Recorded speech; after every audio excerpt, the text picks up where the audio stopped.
UDF നേതാക്കളൊക്കെ കാണാൻ പോകുന്നത്? തീർച്ചയായിട്ടും. അതായത് ഈ വിഷയമായി മുമ്പ് അറിവുള്ളതാണ്. 63 മണ്ഡലത്തെയാണ് ആഗ്രഹിക്കുന്നുണ്ടല്ലോ. സ്വാഭാവികമായിട്ടും ഈ ഒരു വിഷയം ഏറ്റെടുത്താൽ നേരിട്ടാണ് 140 മണ്ഡലത്തെ മുഴുവൻ ബാധിക്കുന്നുണ്ട്.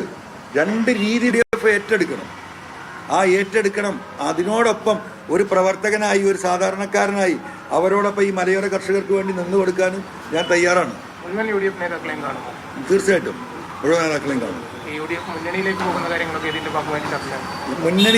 മുന്നണി ഒന്നും അല്ലല്ലോ ഇവിടെ വിഷയം. ഇവിടെ ഇപ്പം ഈ നമ്മുടെ മുന്നിൽ നിൽക്കുന്ന ഈ വന്യജീവി ആക്രമണം, അതിനോടൊപ്പം നിൽക്കുന്ന ഈ വരുന്ന മനുഷ്യത്വരഹിതമായ ബില്ലുമാണ്. ആ വിഷയമാണ് ഇപ്പോൾ ഇവിടെ നിൽക്കുന്നത്. മുന്നണി എന്ന് പറയുന്ന ജനങ്ങളാണ്. ജനങ്ങളെല്ലാവരും സ്വരൂപിക്കണം. എനിക്ക് UDF ലീഡർഷിപ്പിനുള്ളതാണ് പറയാനുള്ളത്. എന്നെ വിട്ടേക്ക്. എനിക്കൊരു MLA-ഷിപ്പോ ഒരു സീറ്റോ ഒരു പഞ്ചായത്ത് പ്രസിഡന്റോ ആവശ്യമോ നിങ്ങൾ തരണ്ട. നമുക്ക് ഒരു ആവശ്യമില്ല. അങ്ങനെ ആരും ആ വിഷയത്തിൽ ഭയപ്പെടണ്ട. ജനങ്ങളുടെ ഈ വിഷയം UDF ഏറ്റെടുക്കുക തന്നെ വേണം. ഇവിടെ ഏകദേശം 100ഓളം കർഷക സംഘടനകളുണ്ട് കേരളത്തിൽ. അത്ഭുതപ്പെടുത്തും നമ്മളതിലേക്ക് നോക്കിയാൽ. എങ്ങനെയാണ് ഇത്രമാത്രം കർഷക സംഘടനകൾ ഉണ്ടായി എന്ന് നമ്മൾ പരിശോധിക്കുമ്പോൾ പല ഘട്ടങ്ങളിലും ഇവർക്ക് നീതി നിഷേധിക്കപ്പെട്ടതാണ്. അതിൽ കോൺഗ്രസ് ഉണ്ട്, ലീഗ് ഉണ്ട്, CPM ഉണ്ട്, പലരുണ്ട്. അവർക്ക് രാഷ്ട്രീയം എടുത്തവരുണ്ട്. ഇനി ഞങ്ങൾ രാഷ്ട്രീയ നേതാക്കാൻ വേണ്ടിയിട്ട് പോകുന്നില്ല എന്ന് പറഞ്ഞവരുണ്ട്. അപ്പം ഈ ഒരു വിഭാഗത്തെ മുഴുവൻ കൂട്ടിപ്പിടിക്കണം. അതിൻ്റെ നേതൃത്വം ഈ മലയോര മേഖലയിലുള്ള മുഴുവൻ ക്രൈസ്തവ സഭകളുമായും അവിടുത്തെ തിരുമേനിമാരുമായിട്ട് സംസാരിക്കണം. ഇവരെ എല്ലാവരെയും കൂട്ടി യോജിപ്പിച്ചുകൊണ്ട് വലിയ ഒരു അജിറ്റേഷന് ലീഡർഷിപ്പ് നൽകണം UDF നേതൃത്വം. ആ പണിയാണ് ഞാൻ എടുത്തുകൊണ്ടിരിക്കുന്നത്. അതിൽ ഏകദേശം ഈ പറയുന്ന എല്ലാ സംഘടനകളും രാഷ്ട്രീയത്തിനതീതമായിട്ട് ഈ വിഷയത്തിൽ ഇടപെടാൻ തയ്യാറായി നിൽക്കുകയാണ്.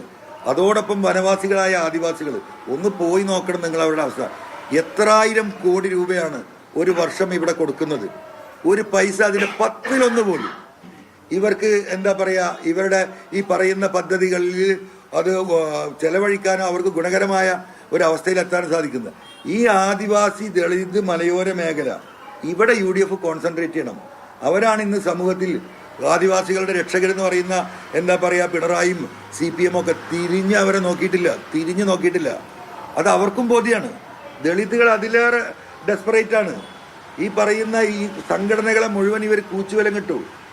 ഒരു ദളിത് സംഘടനക്കും ഒരു ആദിവാസി സംഘടനക്കും മിണ്ടാനുള്ള അവകാശം പിണറായിസത്തിന് മുമ്പിലില്ല. ഇത് കാണണം UDF, ഇത് മനസ്സിലാക്കണം. അതിനുള്ള വർക്ക് നടത്തണം. ആ വർക്കിലൂടെ ഈ പറയുന്ന രീതിയിൽ ഈ വരുന്ന ഈ ഒരു ഒന്നിച്ചില്ലാനം വർഷം UDF പ്രവർത്തിക്കുകയാണെങ്കിൽ 10%, 140 സീറ്റിൽ 10%, വെറും 10-15 സീറ്റിലേക്ക് LDF താഴേക്ക് വരുന്നത് നമുക്ക് കാണാൻ കഴിയും. അതാണ് പൊളിറ്റിക്സ്. ആ പൊളിറ്റിക്സ് UDF ഏറ്റെടുക്കാൻ അത്രേ ഞാൻ പറയുന്നുള്ളൂ. നിയമം ഭേദഗതി ചെയ്യാനുള്ള നീക്കത്തിനെതിരെയാണ് അൻവറിന്റെ വാക്കുകൾ. ഇത്